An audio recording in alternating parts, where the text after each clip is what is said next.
할렐루야.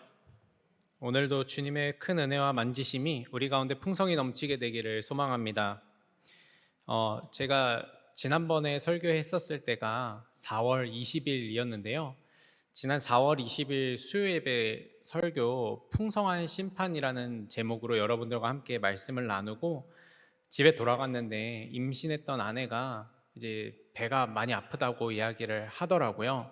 그래서 그렇게 진통이 오게 되어서 그날 밤 11시쯤 다 되어서 병원에 가게 되었습니다. 병원에 가서 이제 진통과 산고를 겪고 그러다가 아이가 잘 나오지 않아 결국 수술을 선택하게 되어서 수술 후에 다음날 새벽인 21일 새벽 4시 52분에 하나님이 주신 귀한 선물을 만나게 되었습니다.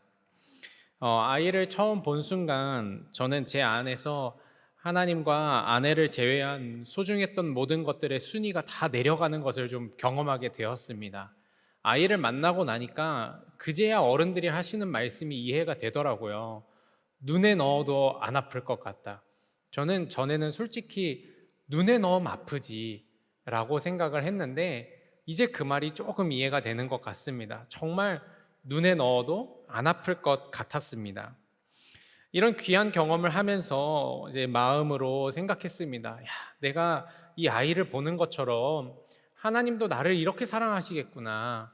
그래서 저는 그 마음을 가지고 오늘 말씀을 준비하고 여러분들과 좀 나누려고 하였는데요.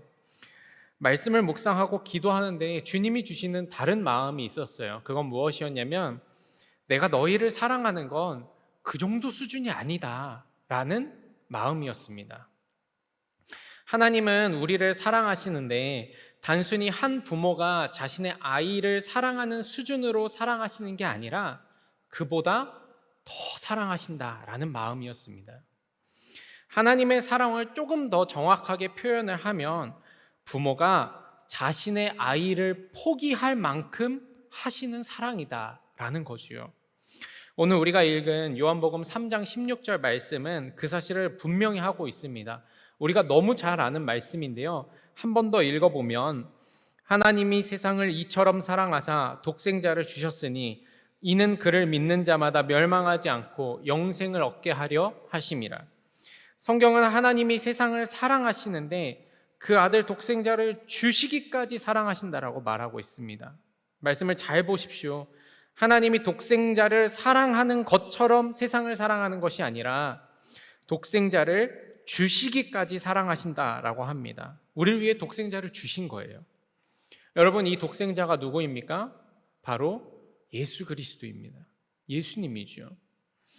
예수님께서 공생애를 시작하시면서 요한에게 세례를 받으러 가셨습니다. 그리고 그 세례를 받으실 때 성령이 비둘기같이 임하면서 하늘에서 이런 소리가 들렸습니다. 마태복음 3장 16절에서 17절에 보니까 예수께서 세례를 받으시고 곧 물에서 올라오실새 하늘이 열리고 하나님의 성령이 비둘기같이 내려 자기 위에 임하심을 보시더니 하늘로부터 소리가 있어 말씀하시되 이는 내 사랑하는 아들이요 내 기뻐하는 자라 하니라. 하나님은 예수님을 보고 사랑하는 아들이라고 이야기를 했습니다. 여러분, 이 사랑하는 아들이라는 표현에 담긴 의미가 무엇입니까? 내가 내 아이를 보듯이 우리가 사랑으로 낳고 기르고 보살피는 그 아이를 보듯이 하나님이 예수님을 그렇게 보신다는 거예요. 하나님은 당신의 아들 예수 그리스도를 그렇게 사랑하셨습니다. 그리고 그 사랑하는 아들을 우리를 위해서 십자가에 못 박히도록 내어주신 겁니다. 그래서 요한일서 4장 10절에 보니까 사랑은 여기 있으니 우리가 하나님을 사랑한 것이 아니요 하나님이 우리를 사랑하사 우리 죄를 속하기 위하여 화목제물로 그 아들을 보내셨음이라 라고 말씀하죠. 세설신어라는 책에 나오는 이야기입니다. 옛날 총나라와 전쟁 중이던 진나라, 이 진나라의 장수였던 환원이 양자강을 배를 타고 거슬러 올라가고 있었다고 합니다. 그 배를 타고 거슬러 올라가다가 병사가 강변에 놓인 새끼 원숭이 한 마리를 잡았다라고 해요. 새끼 원숭이 한 마리를 잡자 그 원숭이의 어미가 이 군사들이 탄 배를 쫓아서 백리를 쫓아오다가 배에 오르려고 했는데 오르기 직전에 오르지 못하고 죽었다라고 합니다. 다른 병사가 이 죽은 어미의 배를 갈라보니 그가 어미의 창자가 마디마디 끊어져 있었다라는 이야기예요. 그래서 이 장수가 이 새끼 원숭이를 납치한 병사를 매질을 하고 쫓아냈다라는 이야기가 있습니다. 이 이야기에서 나오는 사자성어가 무엇이냐면요, 단장지애라는 말입니다. 무슨 뜻이냐면 자식을 잃은 어미의 슬픔은 창자가 끊어지는 슬픔이다 라는 뜻이에요. 여러분, 저는 솔직히 그 슬픔이 어느 정도인지 가늠할 수가 없습니다. 우리 성도님들 중에서도 이 단장지혜의 아픔을 경험하신 성도님들이 계신 걸로 알고 있는데, 저는 그 아픔이 얼마만큼인지 이해할 수가 없어요. 그런데 여러분, 오늘 요한복음 3장 16절에 보니까 하나님이 그 아픔을 아신다라고 이야기를 하는 겁니다. 하나님이 자신의 아들을 내어주는 아픔을 감당하시면서 우리를 사랑하고 계신다라는 이야기를 하는 거죠. 그래서 저는 이 사랑을 단장지혜, 마지막 슬플 애자가 아니라 사랑 애자를 넣어서 단장지혜라고 말하고 싶습니다. 하나님이 창자가 끊어지는 아픔을 견뎌내시면서 감당하시는 사랑, 그게 바로 우리를 향한 하나님의 사랑이라는 거죠. 하나님이 자기가 모르는 사람, 무고한 사람을 우리를 대신해서 죽게 하신 게 아니라 당신의 아들, 그것도 사랑하는 아들을 죽게 하시기까지 우리를 사랑하셨다라는 겁니다. 여러분, 우리는 이 큰 사랑을 받은 사람입니다. 이 사랑의 은혜로 인해서 우리가 구원을 얻었고, 이 사랑으로 하나님은 천국문을 여셨고, 우리를 죄의 종에서 생명과 성령의 자녀로 변화시킨 것입니다. 사랑하는 성도 여러분, 여러분들은 이 사랑을 받았음을 정말로 믿고 있습니까? 하나님이 나에게 주신 이 사랑을 경험하고 정말로 느끼고 있습니까? 이 사랑이 혹시 여러분 가운데서 사라져 있지는 않습니까? 혹시 여러분들이 그 사랑을 좀 못 느끼겠다 하신다면 여러분 오늘 집에 돌아가셔서 여러분의 자녀에게 전화 한번 해보십시오. 여러분의 자녀의 얼굴을 한번 쓰다듬어 보십시오. 그러면서 한번 생각해 보십시오. 내가 이 아이를 무엇이랑 바꿀 수 있을까? 내가 이 아이를 포기하고 다른 누군가를 살릴 만큼 사랑하는 사람이 나에게 있는가? 한번 생각해 보십시오. 그때 내가 하나님께 받은 사랑이 어떤 사랑인지 아주 조금이나마 느낄 수 있으실 것이라 믿습니다. 그렇다면 하나님께서 우리에게 이 큰 사랑을 베푸신 이유가 무엇일까? 세상에 그 누구도 이해할 수 없는 큰 사랑을 우리에게 주신 이유가 무엇일까요? 첫 번째는 당연히 우리를 구원하시기 위함이시지요. 그리고 또 다른 이유가 한 가지 더 있는데요, 사랑에 대한 이야기가 가득한 요한일서 4장에 보면 그 이유가 적혀져 있습니다. 요한일서 4장 11절입니다. 사랑하는 자들아, 하나님이 이같이 우리를 사랑하셨은즉 우리도 서로 사랑하는 것이 마땅하도다. 하나님이 우리에게 사랑을 베푸신 이유는 우리도 이제는 사랑하는 자가 되어야 된다라는 거지요. 여러분, 우리가 받은 사랑이 무엇인지 정확하게 알게 되면 놀랍게도 우리는 그 사랑을 이 땅에서 나타내는 자로 살아가게 될 줄로 믿습니다. 그게 바로 하나님의 사랑이 일으키는 놀라운 변화이고 그 사랑에 합당한 삶을 살아가는 거예요. 그렇다면 하나님의 사랑을 받은 자로 살아가는 그 삶은 어떤 삶일까요? 오늘 말씀을 묵상하는 가운데 요한복음 3장 16절에 한 단어 가운데 있는 깊은 의미를 좀 깨닫게 되었는데요, 그 단어는 바로 독생자를 주셨으니, 여기에서 주셨으니라고 하는 단어입니다. 저는 이 단어 속에 담긴 우리가 받은 사랑의 두 가지 모습을 함께 여러분들과 깊이 묵상하고 또 우리도 그 하나님의 사랑을 나타내는 자로 살아가는 그런 시간이 되기를 소망합니다. 첫 번째로 하나님이 우리에게 주신 사랑은 다가감의 사랑입니다. 오늘 성경에 독생자를 주셨다라고 표현을 하는데, 이 독생자를 주셨다, 다른 말로 표현하면 독생자가 우리에게 다가왔다라는 이야기를 합니다. 여러분, 다가감이란 무엇입니까? 가까이 하는 거죠. 내 손과 발과 나 자신을 내가 사랑하는 누군가에게 가까이 하는 게 바로 다가감입니다. 사람은 기본적으로 자신이 사랑하고 좋아하는 것을 보면 가까이 가게 됩니다. 다가가게 돼요. 그게 아무리 이상하고 더럽다 하더라도 사랑하면요, 가까이 가게 됩니다. 여러분 한번 생각해 보십시오. 여러분의 자녀의 몸에 더러운 것이 묻었다고 해봅시다. 그렇다고 해서 여러분 내버려 둘 것입니까? 아니죠. 가까이 다가갈 거잖아요. 다가가서 씻겨주고 바꿔줄 거잖아요. 여러분 제가 생긴 거는 좀 이렇게 무덤덤하게 생겼어도 굉장히 예민한 사람이어서 비위가 좀 약한 편입니다. 그래서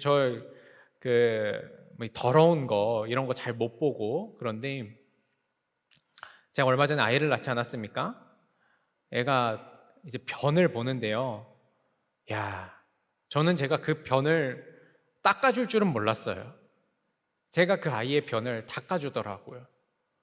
근데 닦아주면서도 저 스스로가 더럽다라는 생각보다는 얼른 닦아줘야겠다. 내 손이야, 씻으면 그만이지 라는 생각이 제 마음 가운데 막 들더라고요. 아마 여러분들 그런 경험 해보지 않으셨습니까? 옛날에 어떤 분들은 자식 똥도 찍어 먹어봤다고 맛이 어떤지 봐야 된다 그래요. 그런 할머니들도 계셨었는데, 사랑하면요 애가 더럽건 어쩌건 상관없이 다가가는 거예요. 여러분 근데 반대로 생각해 보면 사랑하지 않는 사람에게 다가갈 수 있습니까? 사랑하지 않는 사람이 좀 더럽다고 하면 다가가서 그를 위해 씻겨주고 보살펴주고 할 수 있습니까? 사랑이 없으면 할 수가 없는 거죠. 하나님은요 우리를 너무 사랑하셨어요. 그래서 하나님은 먼 곳에 계신 게 아니라 우리에게 다가오셨습니다. 구약 성경에 보면 하나님이 다가오시는데요, 다른 이방의 신들은 산에다가 신전 만들어 놓고 바다에다 신전 만들어 놓고 니들이 찾아와라 라고 하는데, 하나님은 그렇게 하지 않으시고 직접 이 언약궤 위에 임하셔서 이스라엘 백성들이랑 같이 광야를 40년이나 돌아다니세요. 그 가운데 계시는 거예요. 그 사랑의 절정이 무엇인가? 바로 예수님이 이 땅 가운데 내려오신 거죠. 요한복음은 예수님이 하나님과 동일하다라는 걸 말하고 있습니다. 하나님이 이 세상을 지으실 때 예수님이 함께 하셨다라고 해요. 근데 그 예수님이 하늘의 그 높은 보좌를 버리고 이 땅에 내려오신 거예요. 그리고 우리와 똑같은 사람이 되셨다라고 이야기를 하는 겁니다. 이 예수님이 말씀하신 사랑에 대한 가장 대표적인 비유가 두 가지가 있는데요, 바로 탕자의 비유와 선한 사마리아인의 비유입니다. 이 비유에 보면 항상 사랑을 가진 사람이 상대방에게 다가가는 모습을 우리가 발견할 수가 있습니다. 탕자의 비유를 보십시오. 둘째 아들이 아버지의 재산을 가지고 먼 나라로 갔습니다. 그리고 그곳에서 재산을 다 탕진하고 거지꼴이 되어서 이제 아버지 집에 가서 종으로 살아야겠다 생각하고 터덜터덜 걸어오는데, 그때 그 모습에서 예수님이 이렇게 말씀하시죠. 누가복음 15장 20절에 아직도 거리가 먼데 아버지가 그를 보고 측은히 여겨 달려가 목을 안고 입을 맞추니. 여러분 이 아들이 그 전까지 돼지 농장에서 일을 했어요. 돼지들이랑 먹고 살았어요. 그 말은 무엇이냐면 이 아들의 몸에는요 돼지 똥이 묻어 있는 거예요. 돼지가 밟은 그 흙들이 묻어 있는 겁니다. 근데 아버지가 어떻게 합니까? 그를 보고 달려가서는 단 한 번의 머뭇거림도 없이 목을 껴안고 입을 맞췄다라고 합니다. 사랑은 무엇인가? 다가가는 거라는 거죠. 선한 사마리아인의 비유를 보십시오. 어떤 사람이 여리고로 내려가다가 강도를 만납니다. 거의 죽게 된 그를 제사장이 지나치고 레위인이 지나칩니다. 그런데 한 사마리아인이 지나가다가 죽어가는 그 사람을 보고 이 예수님께서 이렇게 말씀하시는 거예요. 누가복음 10장 33절 34절에 어떤 사마리아 사람은 여행하는 중 거기 이르러 그를 보고 불쌍히 여겨 가까이 가서 사마리아인이 어떻게 하는가? 다가가는 거예요. 그를 불쌍히 여기고 다가가는 거죠. 이 두 비유를 통해 예수님이 말씀하시는 게 무엇인가? 너희가 받은 사랑은 다가가는 사랑이다. 너희도 이제 다가가야 된다. 여러분 예수님이 이거 말씀만 하신 게 아니라 실제로 정말 다가가시는 분이었습니다. 그래서 당시에 사람들이 꺼리는 사람들에게 예수님은 다 다가가셨어요. 나병 환자를 만지셨고 무시받고 천대받던 사마리아인에게 다가가셨습니다. 또 음행하다 잡힌 여인에게 다가가시고 맹인, 안진뱅이, 중풍병자들에게 만지시고 다가가셨어요. 심지어 세리와 죄인의 친구라고 불리시면서 그렇게 다가가셨습니다. 왜 그렇게 하셨을까? 사랑하시니까. 사랑한다는 건요, 여러분, 결국 다가가는 겁니다. 우리가 받은 사랑은 다가오시는 사랑이었습니다. 내가 다가간 게 아니라 주님이 나를 찾아서 오시는 사랑이었다는 거죠. 누가복음 15장 4절에 보니까 너희 중에 어떤 사람이 양 100마리가 있는데 그 중에 하나를 잃으면 99마리를 들에 두고 그 잃은 것을 찾아내기까지 찾아다니지 아니하겠느냐.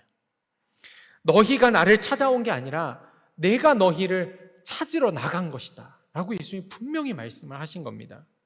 그게 바로 우리가 받은 사랑입니다. 그리고 우리에게 주님은 이제 너희가 받은 사랑대로 너희가 다가가라 라고 말씀을 하십니다. 마태복음 28장 19절에 그러므로 너희는 가서 모든 민족을 제자로 삼아. 주님이 우리에게 사명을 주셨는데 너희가 가라는 거예요. 너희가 가라. 어디로 다가가는가? 우리의 이웃에게 온 땅을 향해서 나아가라. 여러분, 주님이 우리에게 분명히 말씀하십니다. 나는 이제 너희가 다가가길 원한다. 너희가 받은 사랑대로 너희도 다가가라. 사랑하는 성도 여러분, 다가가시는 성도가 되기를 소망합니다. 우리가 받은 하나님의 사랑을 품고 이제는 우리가 사랑의 마음으로 다가가는 성도가 되십시오. 주님이 찾아오신 것처럼 우리도 힘들고 어렵고 가슴 아픈 그 자리에 여러분 가까이 다가가는 성도가 되기를 소망합니다. 특별히 이제 현장 예배가 좀 회복이 되고 코로나로 인해서 이제 막혔던 예배들이 다시금 열어지는 역사가 일어나는 시점입니다. 여러분, 소망하기는요, 여러분들이 주변에 있는 성도들에게 다가가셔야지 돼요. 다가가야 됩니다. 그 사람이 예뻐서, 그 사람이랑 친해서 그런 이유가 아니라 하나님이 나에게 다가오셨으니까 나도 내 주변에 안 나오는 성도들, 믿음을 잃어버리고 방황하고 있는 성도들, 3년 동안 한 번도 연락받지 않았던 그 성도들에게 여러분 이 시기에 다가가야 될 줄로 믿습니다. 그때 우리가 바로 사랑받은 자로 살아가는 귀하고 복된 성도의 삶을 살아가고 있는 줄로 믿습니다. 다가가는 성도가 되시기를 소망합니다. 두 번째로 우리가 받은 하나님의 사랑은 내어줌의 사랑입니다. 하나님은 단순히 우리에게 다가오시는 게 아니라 우리를 위해서 모든 것을 내어주셨습니다. 오늘 요한복음 3장 16절에 하나님께서 우리에게 주셨다라고 표현을 하죠. 그 말은 정말 주셨다는 거예요. 단순히 우리가 말로만 해주는 게 아니라 실제적으로 하나님이 피해를 보시고 희생을 하시면서 우리에게 무언가를 주셨다라는 말인 거죠. 하나님이 우리에게 내주신 게 무엇입니까? 바로 당신의 아들 예수 그리스도 아닙니까? 하나님은 자신의 아들을 내어주셨어요. 이유는 하나밖에 없습니다. 세상을 이처럼 사랑하기 때문에. 앞서서 여러분들과 계속 나누었던 게 바로 이 이야기지요. 바로 당신의 사랑하는 아들을 내어주시기까지 하는 사랑. 하나님은 그 창자가 끊어지는 아픔의 사랑, 단장지혜를 겪으면서까지 우리를 사랑하셨다라고 하는 겁니다. 여러분, 우리가 이 사랑을 받은 사람들이에요. 우리가 받은 구원은 아무런 대가가 없는 게 아니라 아주 큰 대가를 치르면서 우리에게 허락하신 사랑이라는 겁니다. 1883년 1월 28일 미국 텍사스에서 출생한 루비 라헬 캔드릭이라는 소녀가 있습니다. 그녀는 1905년에 미국 캔자스 여자 성경 전문 대학교를 졸업하고 예수님의 사랑을 이 땅에 전하기 위해서 미국의 남감리회 선교사로 지원을 하게 됩니다. 그리고 2년 뒤에 1907년 9월에 이 루비 라헬 캔드릭 선교사님은 한국 땅을 밟게 되지요.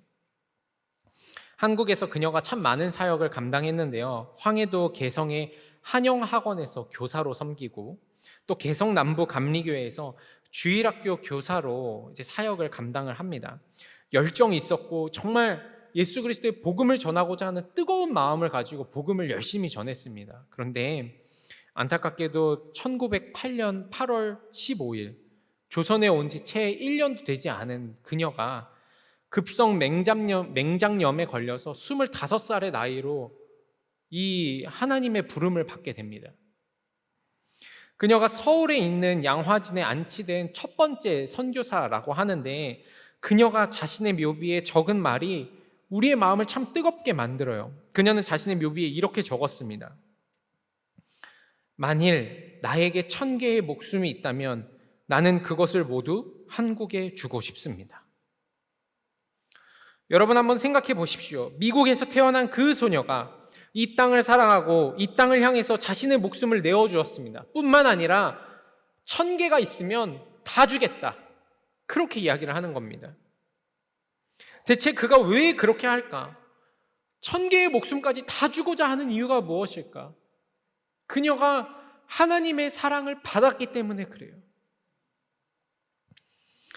그뿐만 아닙니다. 수많은 믿음의 선배들이 하나님의 사랑을 받은 자로 자신의 모든 것을 지금 이 자리에 있는 우리를 위해서 다 내어줬었습니다. 이유가 무엇입니까? 하나님이 우리에게 주신 사랑처럼 나도 여러분들에게 내어주겠습니다 라고 하는 그 뜨거운 사랑의 마음이 있었기 때문에 그런 것입니다. 여러분, 이 사랑의 열매로 맺혀진 우리들은 어떻게 해야겠습니까? 우리도 이웃을 위해서 희생하고 내어줘야 됩니다. 하나님이 우리에게 주신 것처럼 우리도 줄 수 있어야지 된다라고 하는 거예요.